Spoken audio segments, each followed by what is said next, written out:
सद्गुरुनाथ महाराज की जय।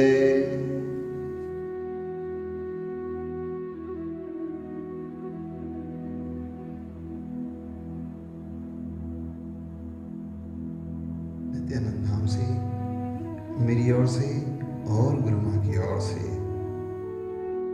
आज के इस उत्तराध्यान सूत्र के तीसरे सत्र में आपका बहुत बहुत स्वागत।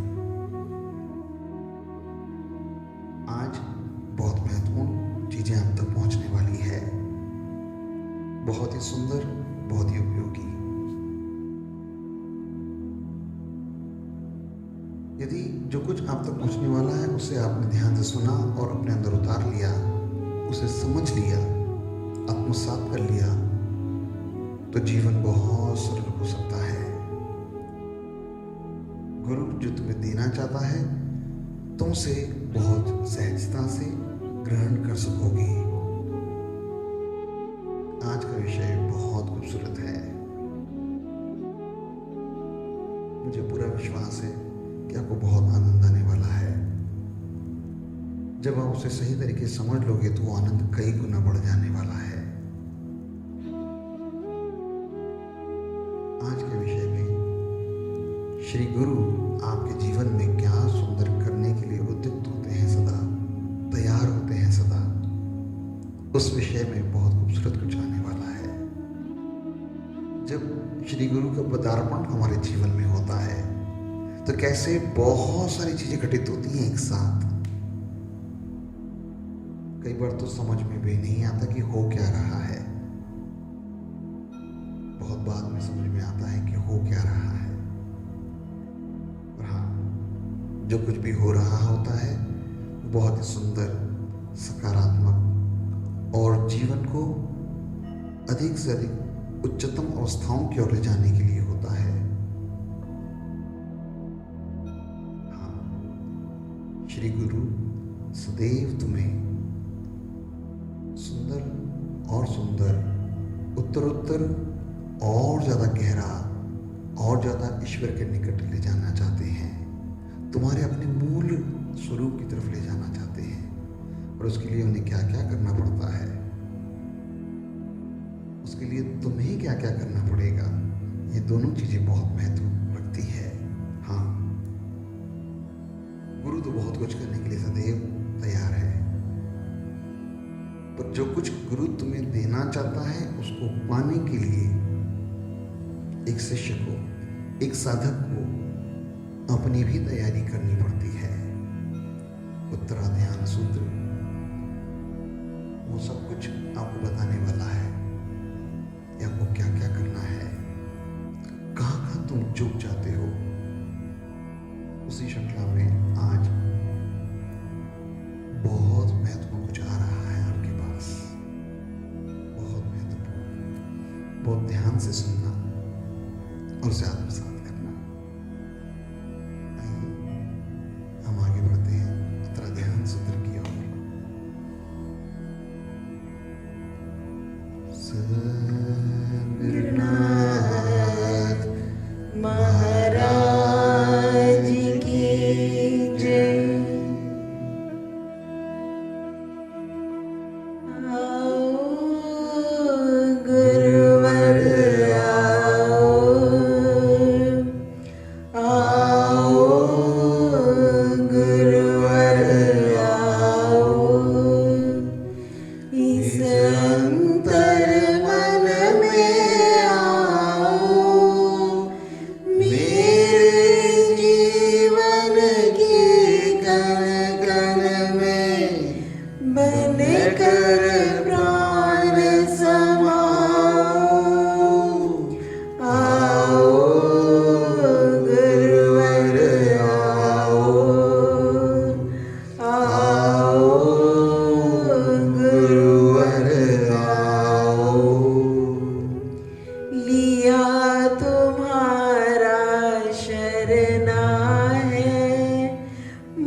इसने मुझको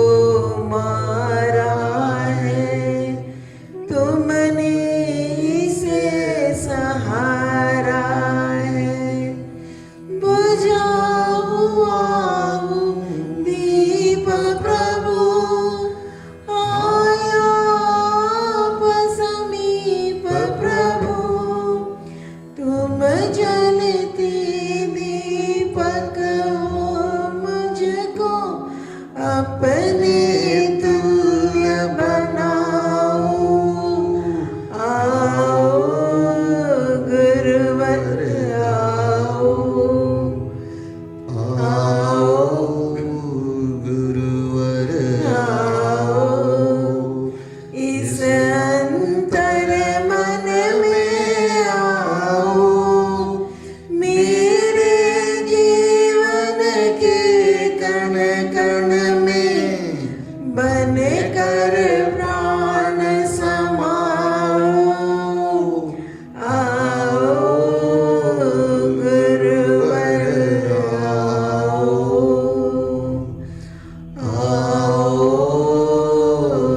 गुरुवर आओ।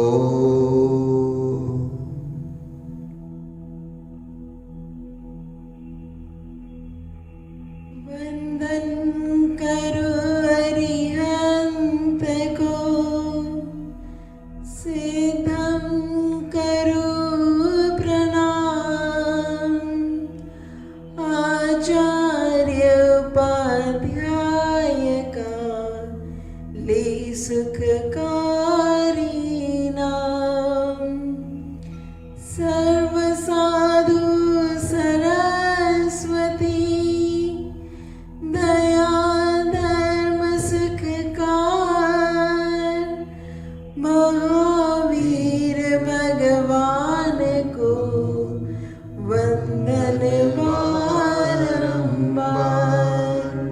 महावीर भगवान को वंदन बारंबार।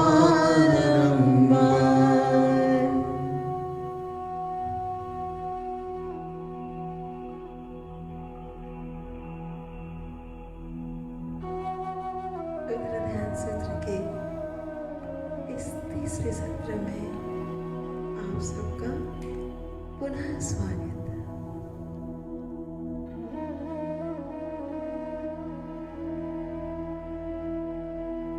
आज सुबह जैसे ही मैंने द्वार खोला एक मस्त खुशबू भरा झोंका अंदर घुस आया और एक पारदर्शी आकृति में बदल गया बैठ गया।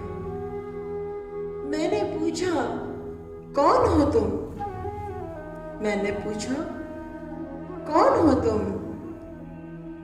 उस आकृति से आवाज आई मैं तुम्हारी मौत हूं मैं तुम्हारी मौत हूं। मैंने पूछा चाय पियोगी? मैंने पूछा चाय पियोगी? वह बोली मैं सिर्फ प्राण पीती हूं मैं सिर्फ प्राण पीती हूं। तुम्हें डर नहीं लगा मेरा? मैंने कहा नहीं। लेकिन तुम इस अर्थहीन कार्य से क्या अब तक उब नहीं गई? वो बोली अर्थहीन कैसे भला? मैंने कहा तुम करती क्या हो? सिर्फ मृण्मय से चिन्मय को अलग करती हो सिर्फ मृण्मय से चिन्मय को अलग करती हो। चिन्मय पर तो तुम्हारा कोई बस नहीं बस मृण्मय के ढेर को उठाती हो। चिन्मय पर तो तुम्हारा कोई बस नहीं बस मृण्मय के ढेर को उठाती हो। हाँ लेकिन तुम्हारे एक गुण से मैं बहुत प्रभावित हूं तुम्हारे एक गुण से मैं बहुत प्रभावित हूं कि तुम सब तनाव से सब चिंताओं से सब दुखों से मुक्त कर देती हो सभी को। बहुत प्यारी बात कही है कि तुम सभी तनाव से, सभी दुखों से, सभी चिंताओं से सभी को मुक्त कर देती हो। यही तो सुंदर प्रेमिका के लक्षण है। यही तो सुंदर प्रेमिका के लक्षण है। शायद इसीलिए स्त्रीलिंग संबोधन भी मिला है तुम्हें। मैं तुम्हें सतत याद करता हूँ। मैं तुम्हें सतत याद करता हूँ। डर से नहीं, मैं तो तुम्हारी याद से सतत बोध को जन्माता हूँ। मैं तो तुम्हारी याद से सतत बोध को जन्माता हूँ और इसी बोध के कारण कहीं भी आसक्त नहीं होता।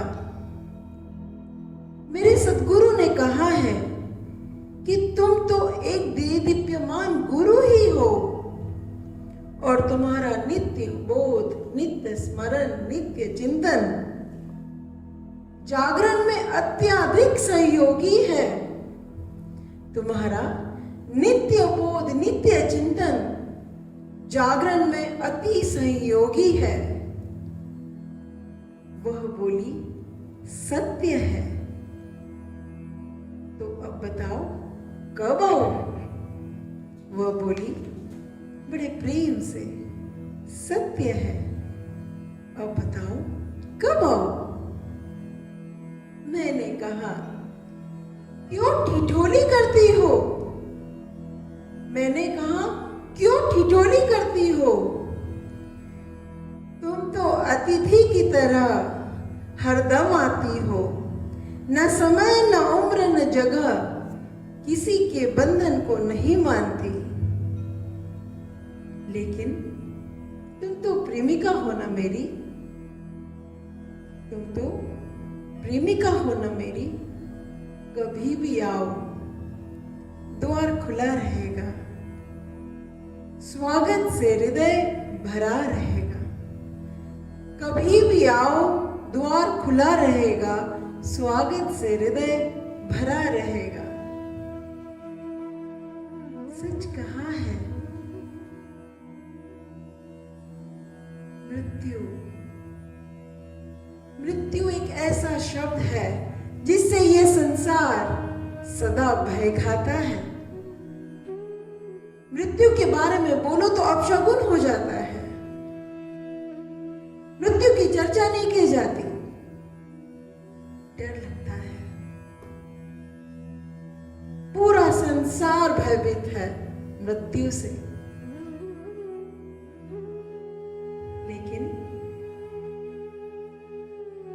एक सच्चे साधक को,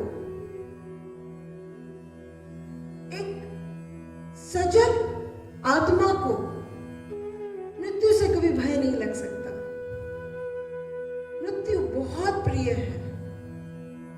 यदि जीवन संपूर्णता से जिया, सच्चाई से जिया, इस जीवन में सदा लोगों का परोपकार किया, किसी के साथ न छल किया, न किसी को तकलीफ दी, न दुख दिया, न सताया, यदि जीवन में प्रेम ही प्रेम बटोरा, कल्याण ही कल्याण किया, तो मृत्यु क्या डराए तुम्हें? मृत्यु भी प्रिय है। बहुत बहुत बड़ी बात बोली कि मृत्यु है जो तुम्हें सोने नहीं देगी, तुम्हें आसक्त होने नहीं देगी। उसका नित्य स्मरण, उसका नित्य बोध तुम्हें कभी भी मोह निद्रा में सोने नहीं देगा। जरा सोचो, सबको मालूम है मृत्यु तो आनी तय है। इस जीवन में कोई घटना घटे ना घटे, मृत्यु घटना तय है। जन्मा है तो मरेगा। पूरे विश्व में चाहे कहीं पे भी चले जाओ, कोई एक ढूंढ के ला दो जो अपने मृत्यु की प्लानिंग करे। Birthday celebrations, marriage celebrations, anniversaries, party, सब कुछ हर कोई करता है। कोई एक बता दो, क्या आप में से कोई है जो मृत्यु की प्लानिंग करे? मृत्यु कब आएगी हमें नहीं पता, लेकिन हाँ, क्या हमारा द्वार खुला है उसके लिए? प्रेम से, सम्मान से क्या हृदय स्वागत करेगा? हाँ करे। यदि हाँ कहते हो तो सच में जीवन जिया है, और यदि मन में भय है, ना कहते हो, तो जीवन सिर्फ खोया ही खोया है। जिया नहीं कहते, खोया कहते हैं। मैंने पहले भी कहा, मिट्टी में जन्मा ये शरीर, मिट्टी के शरीर से जन्मी ये आत्मा मिट्टी ही खाता है, मिट्टी ही पीता है, मिट्टी में ही जीता है, मिट्टी ही कमाता है और मिट्टी में ही मिल जाता है। यही संसार है। और संसारी लोग मृत्यु से बड़े डरते हैं। लेकिन अध्यात्म का पहला चरण, अध्यात्म की पहली प्रक्रिया यदि कोई है तो वो है मृत्यु। मैंने कहा था आपसे, यात्रा है, प्रक्रिया है। कहा भी था कि 3 चीज आवश्यक है: समर्पण, स्वीकार भाव और पूर्ण विश्वास। तो आओ पहली प्रक्रिया की ओर चले, और पहली प्रक्रिया है मृत्यु।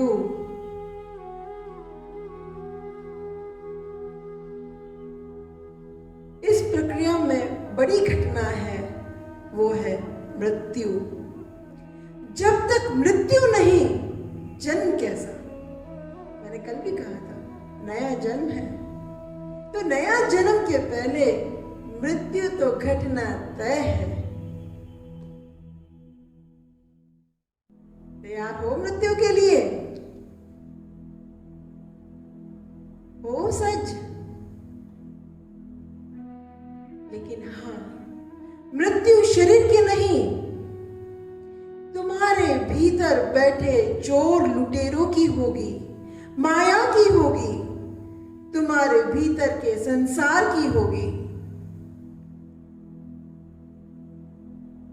क्या हो तैयार इस प्रक्रिया के लिए? कुछ मुंडियां हिल भी जाए, लेकिन जब ये घटना घटती है ना, तब श्री गुरु ही कठोर लगने लग जाएंगे, तब श्री गुरु ही अप्रिय से लगने लग जाएंगे। तब मन कहेगा, क्या आवश्यकता है इन चीजों की?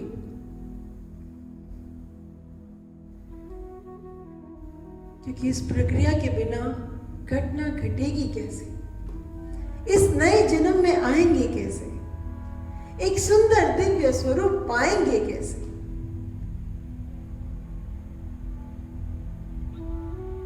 यदि इस घटना में न गए तो जन्मों जन्म तक सिर्फ श्रवण करते रह जाओगे आत्मा और परमात्मा के विषय में, लेकिन ये आत्मा उस परमात्मा के स्वरूप के मार्ग पर चल न सकेगी। बहुत जन्मों से भटके हो, कई जन्मों के राही हो। अब रुक जाओ, ठहर जाओ, स्थिर हो जाओ। अब एक ऐसे मृत्यु पालो कि अब संसार की मृत्यु कभी भी तुम्हें भयभीत ना कर सके। अब और कोई मृत्यु तुम्हारे जीवन में स्थान ना ले सके। उस मृत्यु की ओर तुम्हारा सद्गुरु तुम्हें ले जाएगा। जैसे सोना सोने को आग में तपाकर उसके पूर्वाकार को मिटाता है ना। वो जब सोना जब खदान से निकलता है, उसके ऊपर बहुत परतें होती है।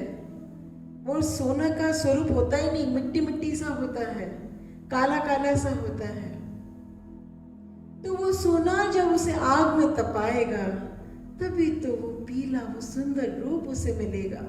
लेकिन यदि वो मना कर दे, तो क्या वो अपने स्वरूप की ओर कदम भी चल पाएगा?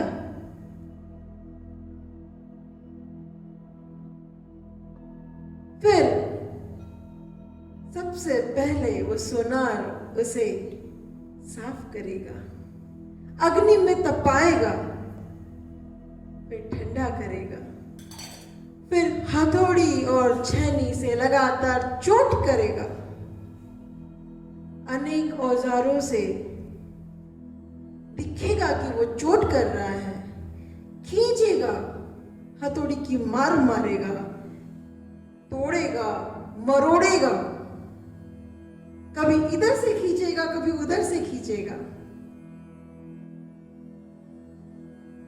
उस सोने को उस समय नहीं पता कि सोनार उसे क्या आकार देने वाला है, नहीं पता, क्योंकि उस सोने को अपने दिव्य स्वरूप के बारे में पता ही कहा।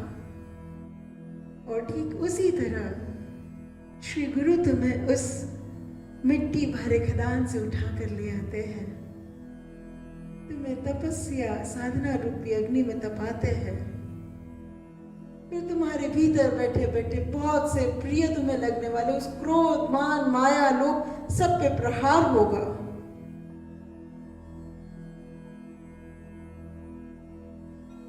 क्या हो यदि वो सोना वहां बुद्धि लगा दे, यदि वो सोनार पे ही अविश्वास कर ले, अच्छा सुखी से बैठा था, क्या जरूरत थी मुझे वहां लाने की, ये अग्नि में तपाने की, और लाना ही था तो प्रेम से रखते, हथौड़ी की चोट भी मार रहे, खींच भी रहे, मरोड़ भी रहे, और कह रहे तुम्हारा कल्याण है। मन बड़ा खेल खेलता है, प्रेम से क्यों नहीं करते? प्रेम से कौन सी अग्नि तपा ले, बता दीजिएगा।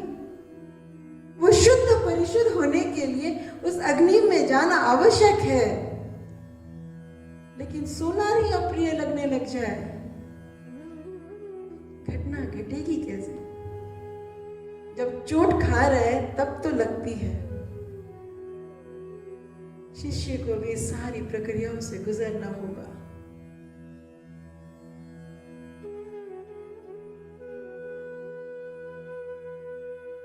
सबसे ज्यादा यदि कोई चीज महत्वपूर्ण है, यदि सोना लचीला हो, स्वीकार भाव से हो, तभी तो वो सोनार उसे उस दिव्य स्वरूप में ला पाएगा। वो सारी प्रक्रियाओं से गुजरेगा, तभी वो मंदिर के किसी देवता के गले का हार बन पाएगा, किसी मूर्ति की शान बन पाएगा।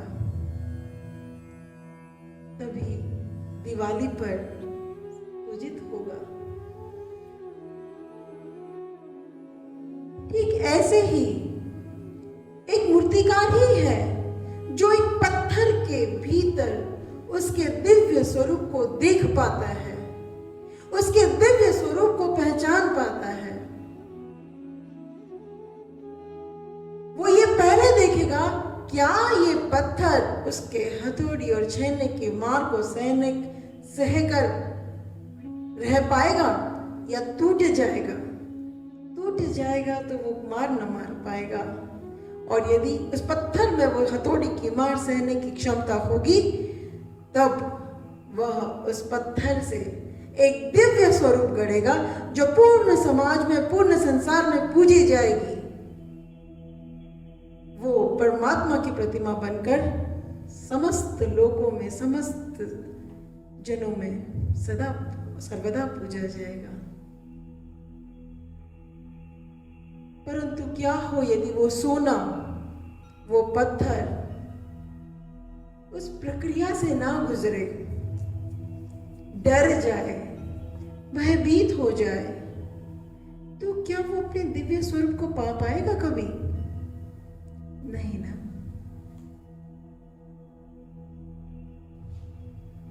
आपका श्री गुरु वही सोनार है, वही मूर्तिकार है, वही कुंभकार है, वही कुम्हार है।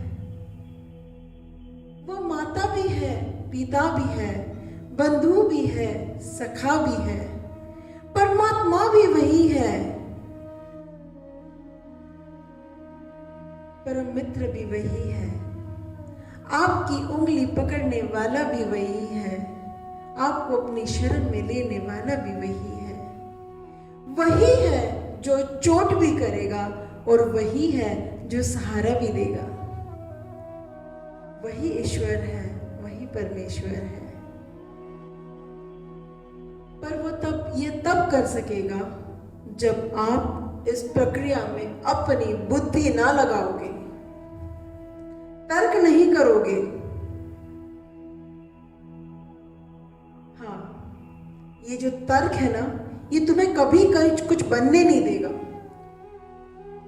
ये तर्क तुम्हारा सबसे बड़ा दुश्मन है, क्योंकि वो तर्क तुम्हें विश्वास नहीं करने देगा। उसकी हर प्रक्रिया पर सदा प्रश्न चिन्ह करोगे और ये रास्ता अविश्वास से प्राप्त हो ही नहीं सकेगा। अविश्वास तुम्हारा सबसे बड़ा शत्रु होगा। नकारात्मक ऊर्जाएं तुम्हारे जीवन में तभी प्रवेश करेगी जब तुम्हारे जीवन से श्री गुरु रूपी सकारात्मक ऊर्जा हटेगी, क्योंकि श्री गुरु ही है, उन्हीं की ऊर्जा, उन्हीं की शक्तियों में तुम सदा सर्वदा पूर्ण रूप से संरक्षित हो। किसी संसार की कोई भी नकारात्मक शक्ति तुम्हारे जीवन में प्रवेश कर ही नहीं सकती जब तक तुम्हारे ऊपर तुम्हारे श्री गुरु का संरक्षण है। इसलिए तर्क ना करना, अविश्वास ना करना, ये तुम्हारे परम शत्रु है इस साधना मार्ग में। और सबसे बड़ी बात, इन सारे रिश्ते नातों में कहते हैं माँ भी है, पिता भी है, सब कुछ है, लेकिन सबसे प्यारा रिश्ता जानते हो एक शिष्य का और एक श्री गुरु का क्या होता है? वही जो श्री कृष्ण और अर्जुन का था। क्या कहते थे श्री कृष्ण अर्जुन को? सखा, परम सखा, मित्र, परम मित्र।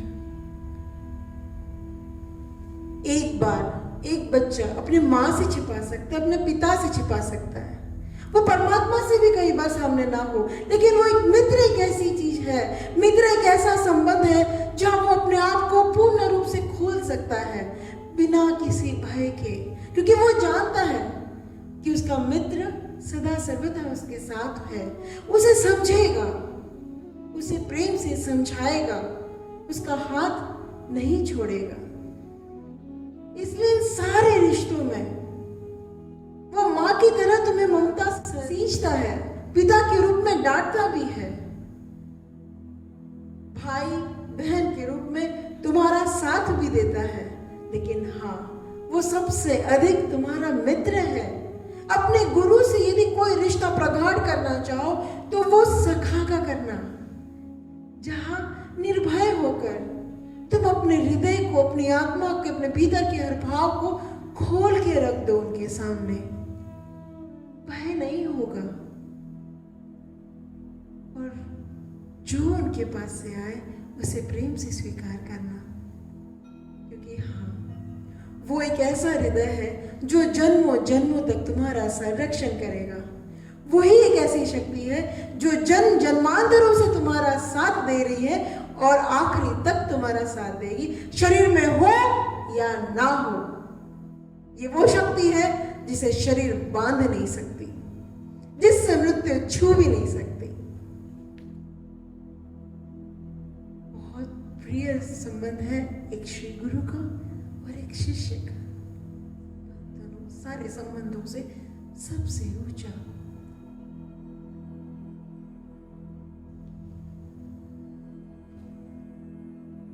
लेकिन हाँ, इस प्रक्रिया में या बार बार यदि मैं आप लोगों से एक ही चीज कह रही हूं, पूर्ण समर्पण, पूर्ण शरणा, उनकी शरणा होना होगा सदा सदा पूर्ण रूप से। कभी सोचा न था कि अध्यात्म की शुरुआत क्या कभी मृत्यु से हो सकती है? क्या कभी ऐसा सोचा था? मृत्यु से आध्यात्म की शुरुआत? लेकिन हाँ, जब तक पुराना आकार मिटेगा नहीं, नए नया जन्म, नया आकार मिलेगा कैसे? लेकिन एक बात और गांठ बांध लो तुम लोग, इस प्रक्रिया में मृत्यु केवल एक बार नहीं होगी, बार बार होगी, बार बार होगी।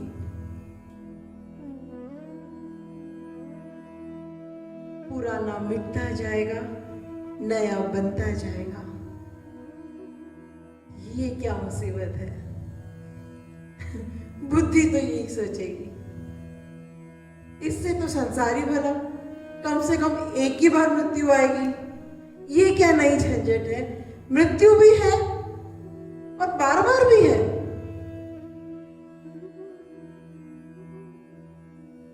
ऐसा कठोर है ना श्री गुरु, ऐसा आंखों से लगेगा, ऐसी बुद्धि सोचेगी। लेकिन ये मृत्यु है ना, बहुत प्यारी है। ये मृत्यु निराली है, इस बुद्धि की सोच से हजारों गुना परे है।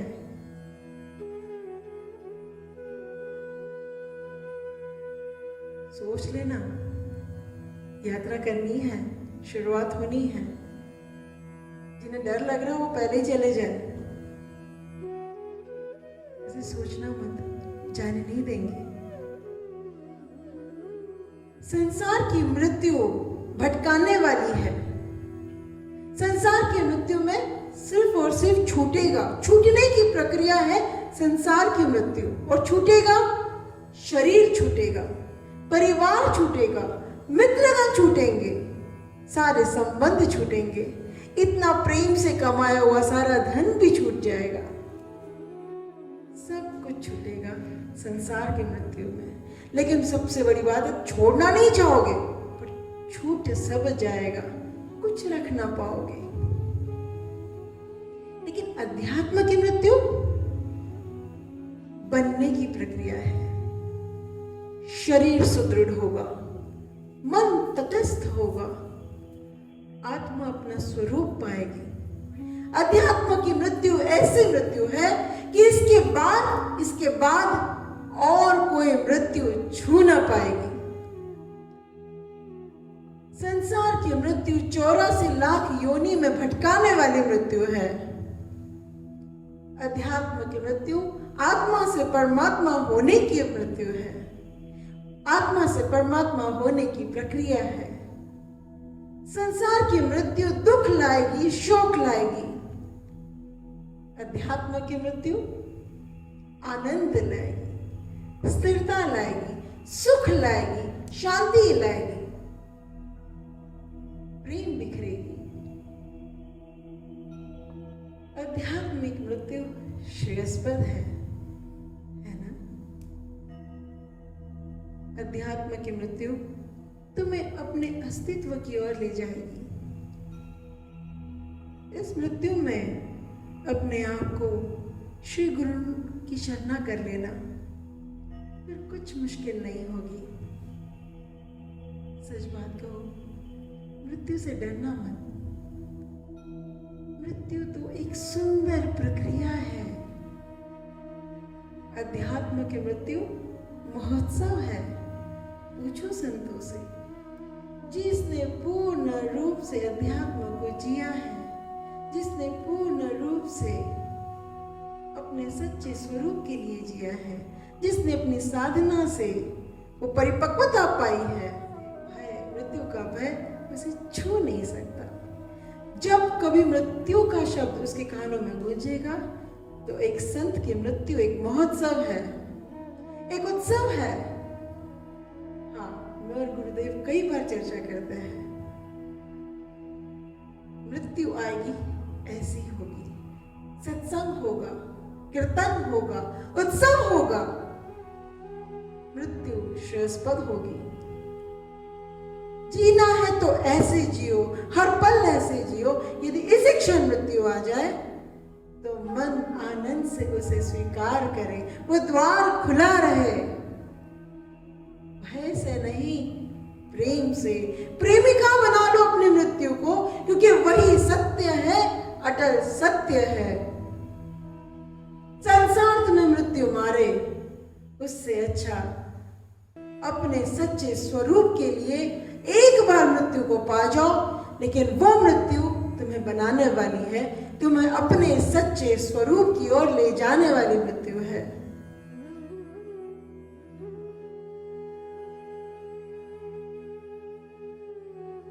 सच कहा है मैंने, गुरु की सेवा और सानिध्य, इसमें ये मृत्यु सदा होती रहेगी।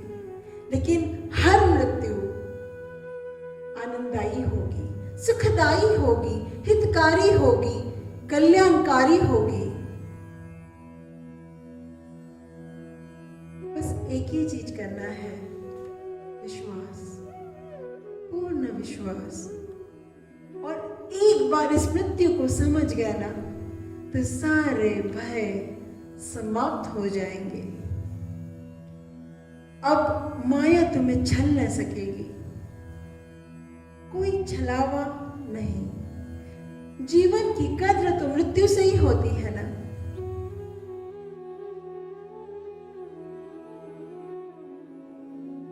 अध्यात्म की मृत्यु बहुत श्रेयस्कर है। ये वो मृत्यु है जिसमें तुम अपने सच्चे स्वरूप को पाओगे। हर गुरु का आशीर्वाद है वो मृत्यु तुम्हें मिले, ताकि वो सच्चा स्वरूप तुम पाओ। बंद हो जाए तुम्हारा भटकना। अब इस आनंदमयी यात्रा में, इस अपने सच्चे स्वरूप में सदा सर्वदा के लिए स्थित हो जाओ। अपने सच्चे स्वरूप को पालो, जो तुम हो, अपना सच्चा स्वरूप, शिवोहम। हाँ, अरहम। तुम कोई शरीर नहीं, तुम कोई संबंधी नहीं। तुम्हारा एकमात्र स्वरूप सच्चा है, वो है तुम आत्मा हो, परमात्मा स्वरूप, एक दिव्य आत्मा। शिवोहम, तुम ही शिव हो, तुम ही अनंत अरहम हो। अपने सच्चे स्वरूप में आ जाओ इसी भाव के साथ।